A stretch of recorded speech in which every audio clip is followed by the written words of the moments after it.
tubayozayoza okutuuka ku buwanguzi obw'enjawulo bwe mutuuseeko ennaku zino zonna naye okusingira ddala tusaasira mwena abafunye ebizibu eby'enjawulo mu nnaku zino naddala ab'ewaffe Kasande eyo ne Mubende tufiiriddwa nnyo abantu abobuvunaanyizibwa mu nnaku zino. Twakaziika Muzeeyi Damiano Ssekiziivu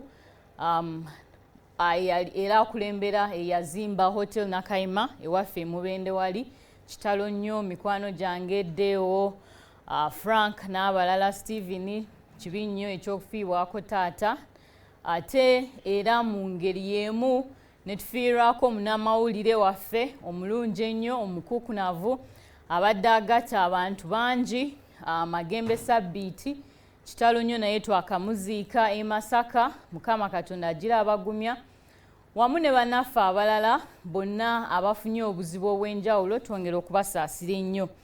Naye okusingira ddala njagala okwebaza bannakasanda naddala Women Council y'e Kasanda amagombolola 10 kubanga 5 tegannabeegattako elections tebannazitegeka. Electoral Commission tenategeka amagombolola 5 balina okulonda ba Women Council baabwe. Naye bakoze emirimu egy'amaanyi naddala mu kaseera kano okubudaabuda abakyala n'abaana ab'obuwala. Council zino Women Council eno ng'ekulemberwa omukyala Women Affairs Chairperson Women Affairs addukanya ensonga ezo omukyala Rita. Mwebale nnyo emirimu gye mutukolera mwenna mu magombolola gaffe ag'ekitumbi Mbiriizi, mu magombolola gaffe Kasanda Kalwana, amagombolola gaffe ag'ebukuya Kiganda Manyo Gaseka. Mwebale nnyo mwebalire ddala okutuweereza. Honorable Flavia Kalwe Nabagabe ava Kasanda yesimbawo we Mubende eyo ng'ekyali wamu n'atayitamu ku mulundi guno oba yawulamu Kasanda n'asobola okubanga yayiseemu. Honorable, yes, sebo. Bwe wali ojja okwesimbawo wayogera nnyo ku nsonga z'abakyala nupu neekuwa n'ofuuka Women's League. Yes, sebo. Era nga gobatwala kiki kye wakozeewo ekyo ekyenjawulo ku ssaawa eno kyoyinza ogamba nti nze nagamba ntandikirawo kati natandise? Webale nnyo ebali ddala mwami Mukibi. Ekisookera ddala neebaza ekibiina kya National Unity Platform ne ekikulemberwa President waffe Honorable Robert Kyagulanyi Ssentamu okutuuka ku buwanguzi bwe twatukako kubanga mbadde ndudde okujja ku BBS Telefina. So njozaayoza bannayuganda mwenna abawa ekibiina kya National Unity Platform kalulu mu kalulu ke twavaamu akakabbinkano era tubazaamu amaanyi temuggwaamu maanyi ffe tukyali ku mulamwa era tujja kulaba nga Uganda etuuka ku ssa lya demokrasi omulungi awuliriza amaloboozi g'abantu yonna gye tuba tutambulidde. Neebaza NUP kubanga yanteekamu obwesige n'enfuula omukyala akulembera abakyala bonna mu kibiina kino mu Uganda yonna, chairperson wa Women League yaffe. Naye ate neebaza n'abantu b'e Kasanda ak'ensuso okundabamu omugaso ne bampa obululu bwabwe mu bungi ddala ate ne banfuula omubaka omukyala owa district eyo. NUP yakuwa n'okubeera ku parliament y'ensi yonna? Parliament y'ensi yonna nze IPU representative wa opposition mu parliament y'ensi yonna gye bayita Interparliamentary Union. So nze ensonga zange nasimba nnyo ku mwana omuwala n'abakyala. Kirungi nti ng'ekibiina kya NUP tetusirikanga era tuzze tuyamba abantu baffe. Okuva lwe twava mu kalulu tuzze tukwasaganya ensonga z'abakyala oba abaana ab'obuwala naddala nga Women League abaafuna obuzibu mu kalulu kano, okugeza abo abaasibibwako, abo abaakubibwa, abo abaafiirwa abantu baabwe. Tuzze tubakwasaganya nga tubawa obuyambi. Naye group ey'amaanyi gye tusimbyeko nnyo essira, omanyi akalulu konna kalina engeri gye kayuzaamu abantu ne gye kabakutulamu emitima Morris. So abantu baffe abasinga akalulu bwe kagwa baba balowooza akalulu kawedde. Naye mu violent election eno gye twalina ey'akabbinkano abantu baffe abangi mwe baafiira, abantu baffe abangi mwe baakosebwa, abamu baatuusibwako ebisago nti baafuuka ba persons with disabilities.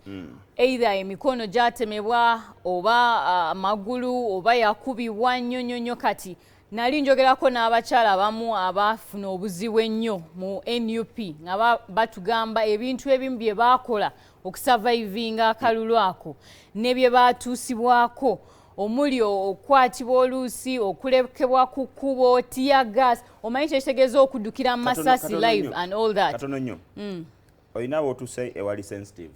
Yes. Gavumenti yaddikira yalinga ebadde yogera ne abali mu kalulu nagamba nti akalulu kaali kamazima na bwenkanya. Era ne balonda abantu tebawangula ekimu kiraga nti kaali kamazima na bwenkanya wawangula naawe ne bakulangirira.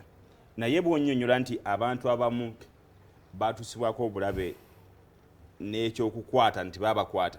Ekyo si mmata yaku naddala ng'omuntu ayogera ku muntu omukyala. Njagala osooka olambulire wantu awo.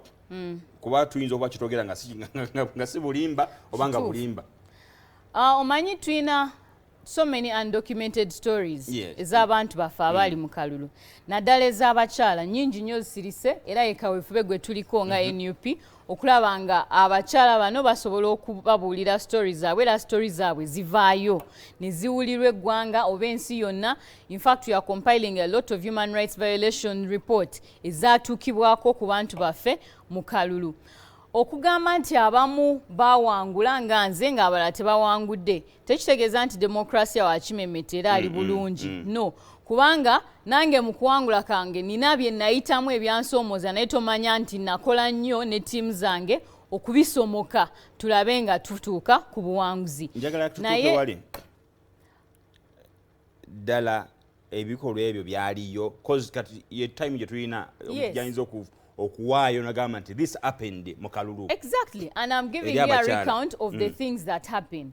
Nti bw'oyogera nabo in fact oba musobola okutuwa omukisa nga BBS Telefina ne muleeta ne mukyaza ku bakyala abo abamu ku TV yaffe eno ne baba bannyonnyola ebintu bye baayitamu kubanga nze aboogerera ate nze tebyantuukako bo be baali babiŋŋamba so I'm a leader. Yes. So as their leader the recount ze baŋŋamba okwogera n'omuntu Morris n'atandika n'okaaba amaziga ng'ajjukira ebyo byonna ebyamukolebwa ng'ajjukira ebyo byayitamu okwatibwa to be abducted, okwatibwa to be raped, or to be sexually abused, okunyiganyiga amabere ga yabamu paka kati bagaana amabere gakyakola ki gakyabalumira ddala kubanga it wasn't just okwatirira kwali kunyiga amabere. Abapoliisi abamu mu eyo gye babakanyuganga okusibibwa n'abasajja nga babateeka mu buduukulu tebaawudde oba kano k'abakyalo oba kano kaaki k'abakazi.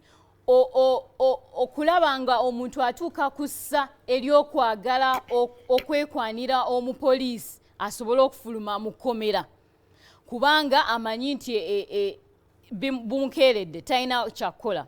Okulaba nga abaana baakubibwa amasasi ng'abamu recallinga nnyo Lira events nti amasasi gaali gakubibwa nga buli omu adduka kulaba kava gy'agenda naye nga tamanyiwa waagenda nga balwanira bulamu bwawe ng'omuntu ayita bwisi masasi. Naye nga awo wonna abantu bagenze kunoonya ki kalulu akali mu electoral commission cycle akategeezeddwa n'otegeezebwa nti mu kifo bwe kiti ku ssaawa bwe ziti tugenda tukanoonye era tusinkanewo abantu bwe bati. Naye nga waliwo ebyo byonna ebiziyiza ebiremesa abantu okutuuka ku mulamwa gw'okwogera n'okuwuliziganya n'abatuuze be baagala okukola ki okusaba akalulu. So bino byonna eventually akalulu bwe kaggwa tetuva mu buvi mu kalulu. Tuvaamu n'ebiwundu, tuvaamu n'ebisago, tuvaamu omuzungu kyayita psychological and emotional torture. Nti abantu bangi balemereddwa okweyongera mu maaso oba to move on, they are stuck.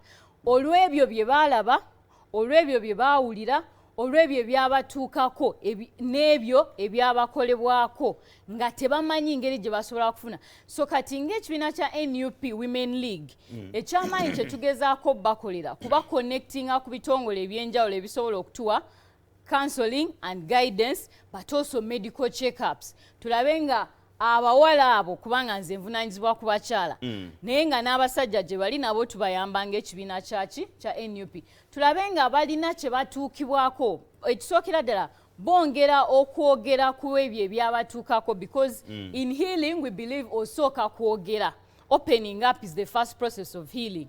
bongera okubyogerako bongera okuterera bakwasaganyizibwa ne family zaabwe kubanga ezimu abamu babalekawo nga bali mu kalulu abasajja ne babaddukako abamu kati bannamwandu abaana babalekera abaana abasajja babattira mu kalulu so bingi naye tugezaako okukola onyonyodde ensonga zino oba oli awo oyinza okuwakanya omuntu naye ekikulu ekiriwo twetaaga okufuna obukakafu okakasa nti ddala abantu gye bali ne story zaabwe bazirina onyonyola nti abantu bakwatibwa being abducted ate ne bakwatibwa being raped bayiba n'ababakutte tukomawo tova ku telefayine yaffe oluvannyuma lw'okuwumulamu